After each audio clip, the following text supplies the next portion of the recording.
नमस्कार दोस्तों, स्वागत है आपका हमारे चैनल पे। आज हम आपको एक ऐसे अनोखे और ऐतिहासिक आयोजन के बारे में बताने जा रहे हैं जो हर 12 साल में एक बार होता है, महाकुंभ मेला। और इस बार ये मेला आयोजित हो रहा है भारत के दिल उत्तर प्रदेश के प्रयागराज में। प्रयागराज, जहाँ 3 पवित्र नदियाँ गंगा, यमुना और सरस्वती मिलती है। यहाँ लाखों श्रद्धालु कुंभ मेले में हिस्सा लेने आते हैं। लेकिन जब बात महाकुंभ की होती है तो वो कुछ और ही खास होता है। महाकुंभ मेला केवल एक धार्मिक आयोजन नहीं है, बल्कि यह हमारे सांस्कृतिक धरोहर और समृद्ध इतिहास का भी प्रतीक है। इस मेले में लोग न केवल स्नान करने आते हैं, बल्कि आस्था, विश्वास और एकता का अनोखा संगम देखने को मिलता है। महाकुंभ का महत्व सिर्फ धार्मिक नहीं, बल्कि ऐतिहासिक और सांस्कृतिक भी है।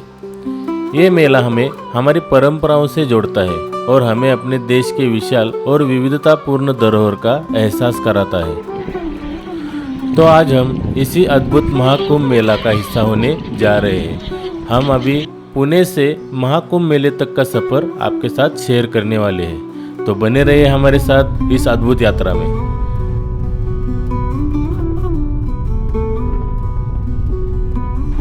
इस महाकुंभ का अनुभव लेने के लिए भारत के पर्यटकों के साथ साथ विदेशी पर्यटक भी इस संस्कृति और आस्था का अनुभव करने के लिए यहाँ आए थे। प्रयागराज जाने के लिए पुणे से हमने ट्रेन बुकिंग का ट्राई किया, लेकिन ट्रेन में भीड़ बहुत थी, इसलिए हमने सोचा क्यों ना हम फ्लाइट से जाए। हमने फ़्लाइट बुक कर ली मुंबई से, जो मुंबई से निकलने वाली थी सुबह 10 बजे। मुंबई से दिल्ली और दिल्ली से प्रयागराज। दिल्ली के लिए हमको डायरेक्ट फ़्लाइट नहीं मिली। यह हमारी फ़्लाइट हैदराबाद एयरपोर्ट पे 2 आवर्स का लेओवर था। इसी 2 घंटे के लेओवर टाइम में हमने हैदराबादी बिरयानी का स्वाद एयरपोर्ट पे ही उठा लिया। हैदराबाद एयरपोर्ट का नज़ारा देखने के बाद हमारी फ़्लाइट का टेक ऑफ हो गया दिल्ली के लिए। दिल्ली में हम पहुंच गए शाम के 4:30 बजे। दिल्ली एयरपोर्ट पे पहुंचने के बाद हमको जाना था कश्मीरी गेट, क्योंकि कश्मीरी गेट से हमारी प्रयागराज के लिए बस बुक थी। कश्मीरी गेट जाने के लिए हमने दिल्ली मेट्रो का यूज़ किया। ये Delhi metro station Delhi airport के बाहर टर्मिनल 2 और 3 के पास में ही है। प्रयागराज के लिए जो बस थी कश्मीरी गेट से, ये रात के 8 बजे थी। ये हमने टाइम पे पकड़ ली। इस जर्नी का बुकिंग हमने ऑनलाइन redbus.com से किया था। इस बस में स्लीपर और सेमी स्लीपर ये दोनों ऑप्शन अवेलेबल थे, लेकिन स्लीपर थोड़ा महंगा होने के कारण हमने सेमी स्लीपर ही प्रेफर किया। इस बस में स्लीपर के लिए 3000 और सेमी स्लीपर के लिए 1500 था। यह हमारा ओवरनाइट सफ़र यमुना एक्सप्रेस हाईवे से होने वाला था। इस 10 घंटे के सफ़र के बाद हम प्रयागराज के नज़दीक पहुंच ही गए। महाकुंभ मेले के कारण प्रयागराज में कोई भी बस या कोई बड़ी व्हीकल अलाउड नहीं था, तो इसलिए ये हमारी बस हमको प्रयागराज के बाहर शासन बाईपास पे ड्रॉप कर दिए।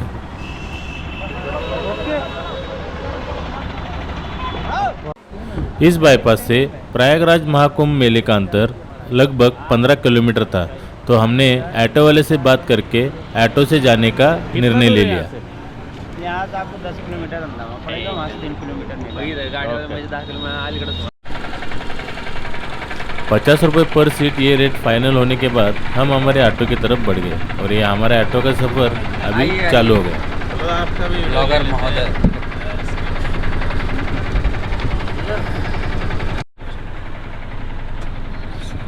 आप कहाँ से आए? अभी आए थे दिल्ली से। दिल्ली? ओके। ओ चला, कितना सीटें लेते हो और कितना? और सब तो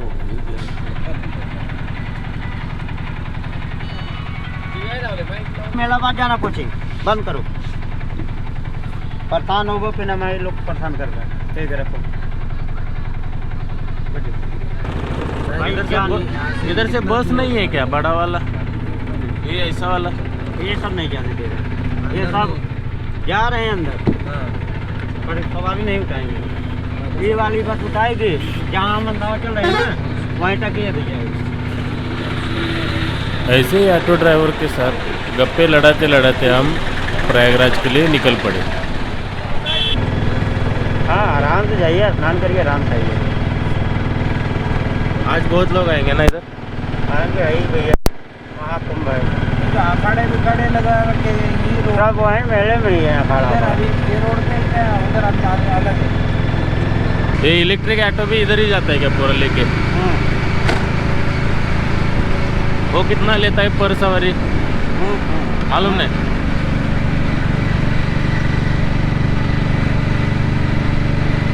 जितना आगे जा सकेंगे उतना नहीं है ट्रेन। कैश आहे का काय? कॅश आहे का काय?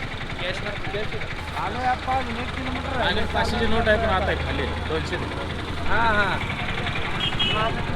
हेलो सर जी, 4 जनों का 4 सवारी, धन्यवाद। ऑटो वाले का भाड़ा देने के बाद अभी हम निकल पड़े संगम की ओर। ठीक आहे, आता रिक्षातून इस प्रयागराज सफर के लिए पुणे से हम 4 लोग आए थे, शुभम, सुमित, कैलाश और मैं। मला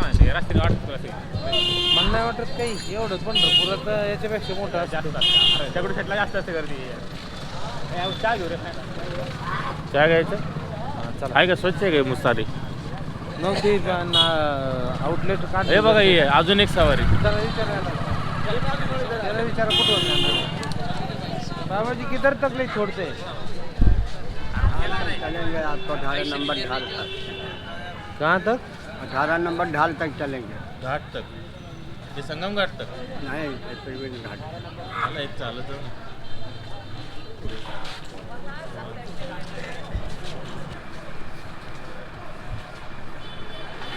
अभी चलते चलते महाकुंभ के बारे में कुछ जानकारी लेते हैं। महाकुंभ एक महत्वपूर्ण हिंदू धार्मिक आयोजन है जो 12 साल में प्रयागराज मतलब उत्तर प्रदेश में आयोजित होता है, जहाँ गंगा, यमुना और अदृश्य सरस्वती नदियों का संगम है। कहा जाता है कि समुद्र मंथन के दौरान अमृत कलश से अमृत की बूंदें जहाँ गिरी वहाँ कुंभ मेले का आयोजन होता है, जिसमें प्रयागराज, हरिद्वार, उज्जैन और नासिक भी शामिल है।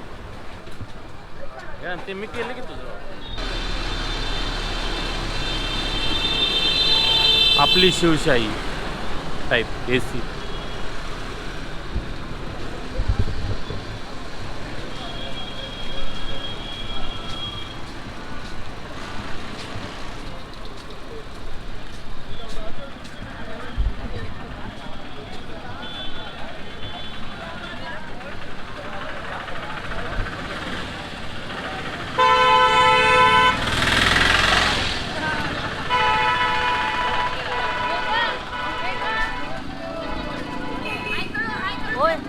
टाटा बाय बाय संगम रे।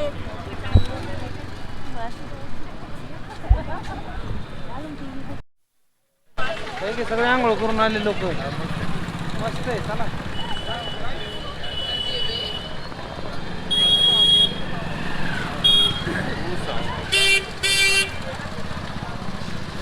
अभी सुबह से चलते चलते बहुत ही भूख लगी थी, इसलिए हमने सोचा क्यों ना थोड़ा नाश्ता किया जाए। ये है कुंभ की चाय। नाश्ते के लिए हमने चाय और भजी का ऑर्डर दिया।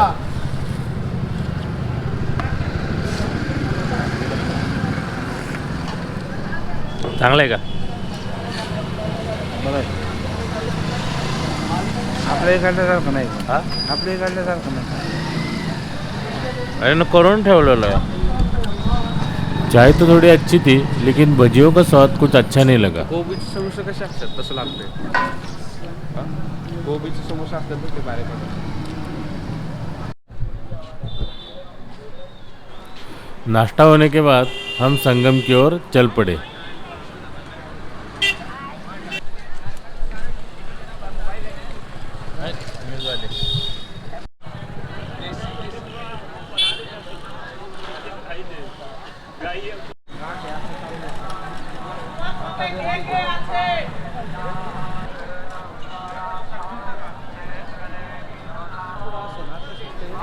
दो से 3 किलोमीटर चलने के बाद हम इस अखाड़ा के परिसर में आ गए, जहाँ से नदी का एरिया चालू होता है।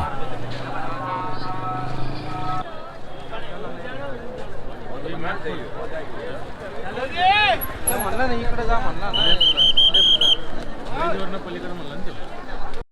टेंट सिटी है ना कैसे लोगों को आने जाने के लिए यहाँ पे बहुत से ब्रिज बनाए गए हैं।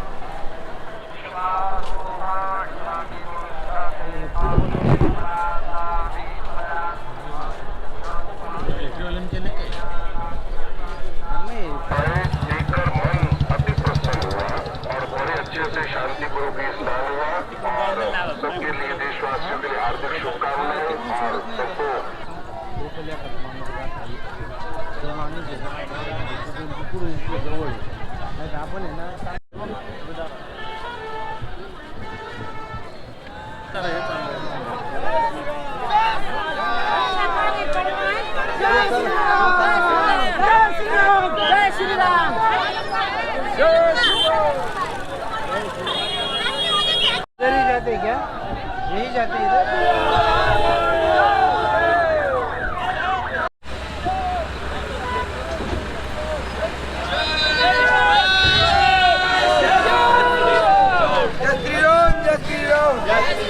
जय श्री राम।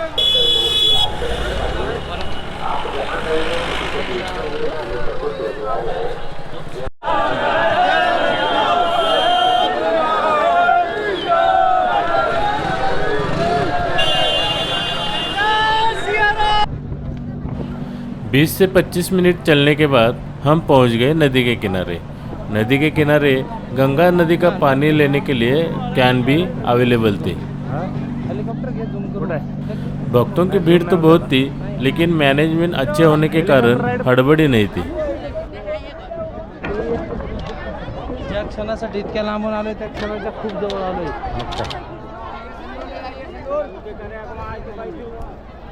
जिस स्नान के लिए हम आए थे इतना भागदौड़ करके, वो भागदौड़ अब हमारी खत्म हो गई।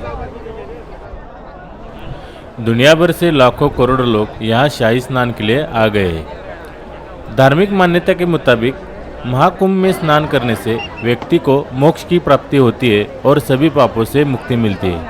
महाकुंभ में स्नान करने के ये फायदे बताए जाते हैं, जैसे कि शारीरिक शुद्धि होती है, आत्मा पवित्र होती है, भगवान विष्णु प्रसन्न होते हैं, जीवन के पापों का नाश होता है, आत्मा को शुद्धि मिलती है, ईश्वरीय कृपा और आध्यात्मिक ऊर्जा मिलती है, मन, शरीर और आत्मा की शुद्धि होती है, जीवन में सकारात्मक बदलाव आते हैं और ईश्वरीय आशीर्वाद मिलता है।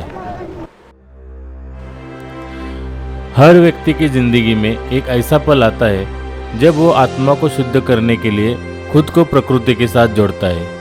महाकुंभ ये एक अद्वितीय पर्व है जहाँ लाखों श्रद्धालु गंगा के पवित्र जल में स्नान करने आते हैं।